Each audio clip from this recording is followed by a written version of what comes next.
Mr. Tickle by Roger Hargreaves. Mr. Tickle by Roger Hargreaves. It was a warm, sunny morning. In his small house at the other side of the wood, Mr. Tickle was asleep. You didn't know there was such a thing as a tickle, didn't you? Well, there is.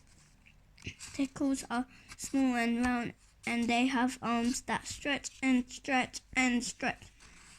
Extraordinary long arms. Mr. Tickle was fast asleep. He was having a dream. It must have been a very funny dream, because it made him laugh out loud, and that woke him up.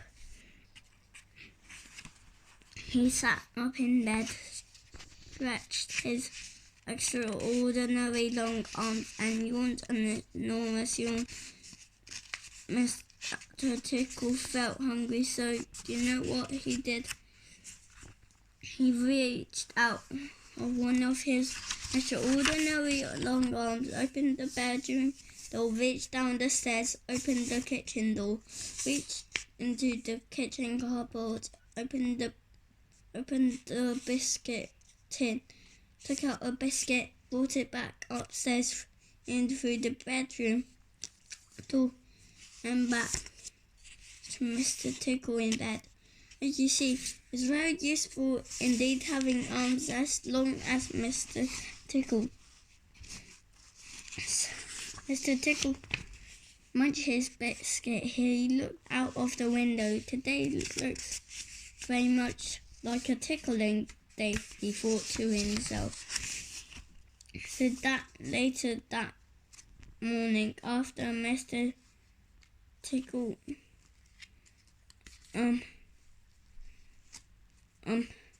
made his bed and cooked his breakfast, he set through the wood.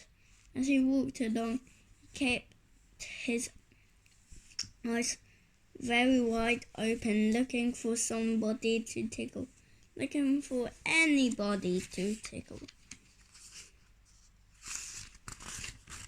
Eventually, Mr. Tickle came to a school. There was nobody about, so reaching up his extraordinary long arms to a high window ledge, Mr. Tickle pulled himself up and peeked in through the open window. Inside he could see a classroom. There were children sitting at their desks and a teacher writing on the blackboard. Mr. Tickle waited a minute and then reached in through the window. Mr. Tickle's extraordinary long arm went right up to the teacher, paused, and then tickled.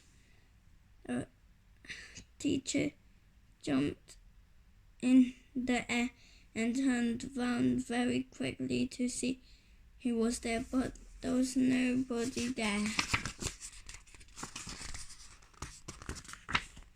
Mr. Tickle grinned a mischievous grin. He waited another minute and then tickled the teacher again. This time he kept on tickling until soon the teacher was laughing out loud and saying, "Stop it, stop it," over and over again. All the children were laughing too, as such a funny sight. There was a terrible pandemonium.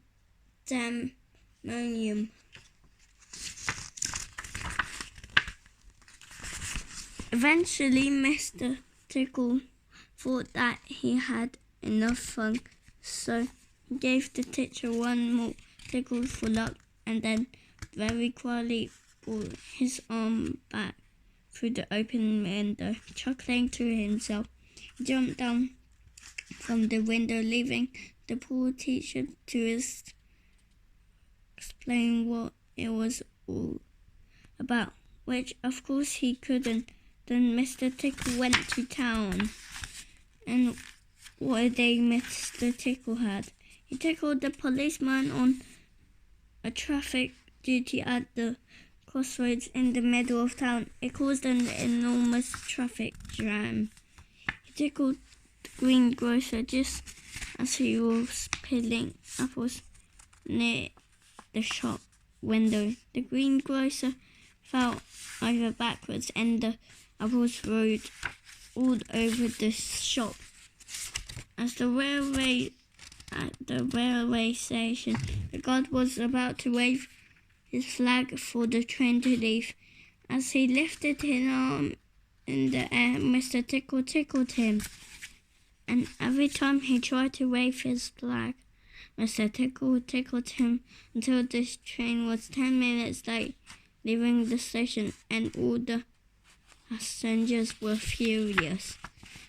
That day, Mr. Tickle tickled everyone. He tickled the doctor. He tickled the butcher. He even tickled old Mr. Stamp, the postman, who dropped all his letters into a puddle. Then Mr. Tickle went home, sitting in his armchair in his small house at the other side of the wood. He laughed and laughed every time he thought about the people he had tickled. So if you are in any way ticklish, be aware of Mr. Tickle and those extraordinary long arms of his. Just think, perhaps he's somewhere about at this very moment while you're reading this book. Perhaps that extraordinary long arm of his is already creeping up to the door of this room. Perhaps it's opening the door now and coming into the room. Perhaps before you know what is happening, you will be well and truly tickled.